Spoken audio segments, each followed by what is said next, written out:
Hello everyone and welcome back. Welcome to a Sunday vlog. This was a lovely sunny Sunday morning. So after a quick walk in the park, I am back home and back to the kitchen. We had a simple breakfast and then the most important discussion of the day, what's for lunch? After a lot of discussion, I have decided to make butter chicken. But before that, let me make dry fruits laddu which I haven't prepared from long time. So when this laddu is there at home, I don't eat any unhealthy dessert every day post lunch. So let's begin with the laddu first. I have dry roasted some peanuts, sunflower seeds and almonds. Roasting sunflower seeds take very less time, whereas almonds take a little longer. So while that is roasting, I have de-seeded around 10 to 12 dates. Quantity of each seeds or nuts you can take as per your like. I have taken only sunflower seeds. You can take pumpkin seeds and some melon seeds too. Now the hidden and healthy ingredient here is ragi flour. That's finger millet flour. I have roasted some ragi flour with a spoon of ghee. I wanted to include ragi, that's finger millet, in this so that I can have it daily. But you can totally skip it. This needs to be roasted nicely like how besan is roasted for besan laddu. But unlike besan laddu, I have added less ghee.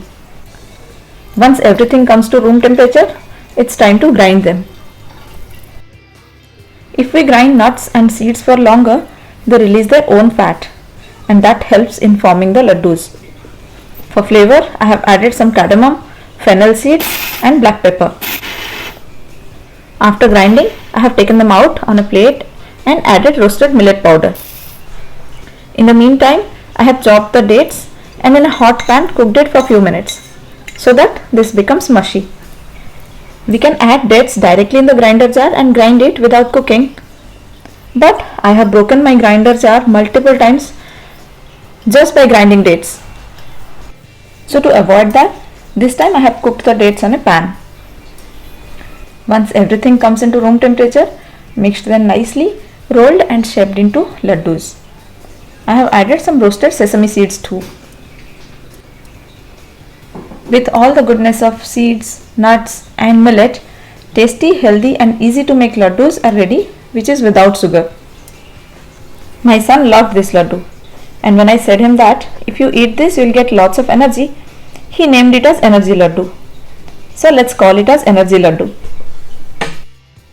Now let's move on to the lunch recipes. I am preparing here butter chicken with methi matar pulao.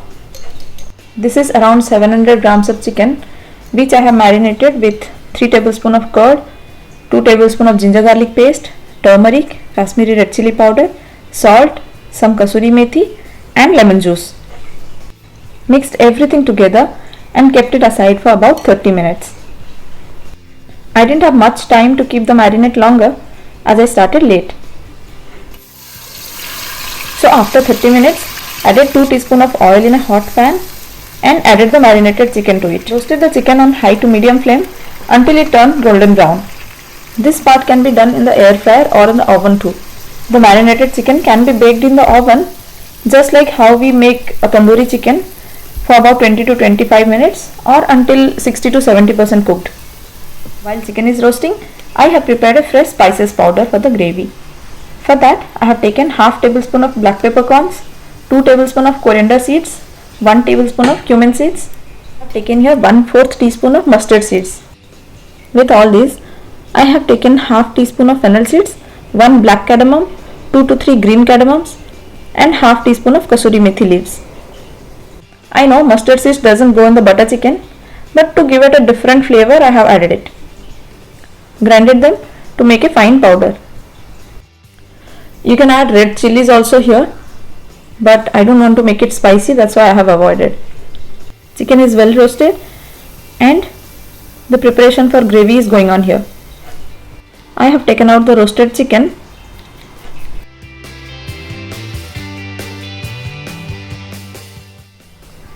In the same pan, little bit of oil is still there.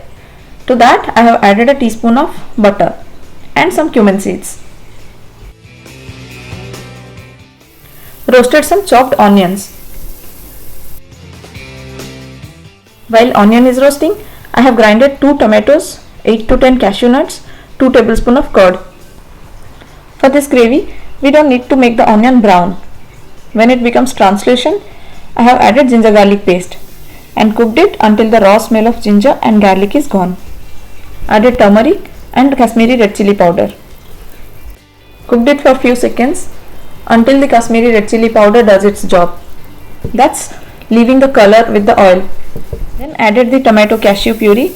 Cooked it nicely until oil is separated. The curd and cashew in this paste will make the gravy creamy. If you want a complete smooth and creamy gravy, then you can boil the onion and grind it, or churn the gravy using a hand blender at this stage.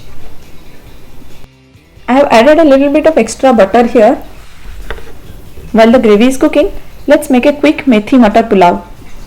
For this, I have added a little bit of oil and butter to a hot pan. Added cumin seeds and some chopped garlic. Once garlic turns golden, added sliced onions and cooked until translucent.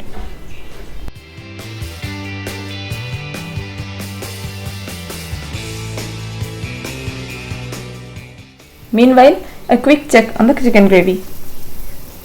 I have washed the grinder jar and added that water of tomato puree to the gravy because nothing should be wasted.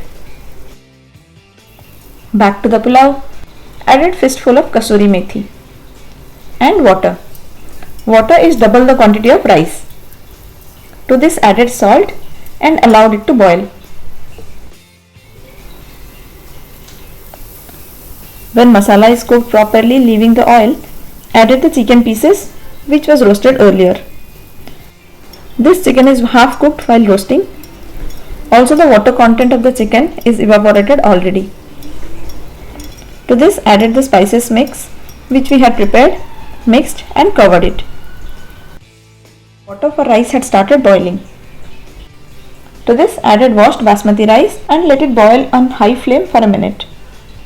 Once it started boiling, I have covered and cooked it in low flame for about 7 to 8 minutes.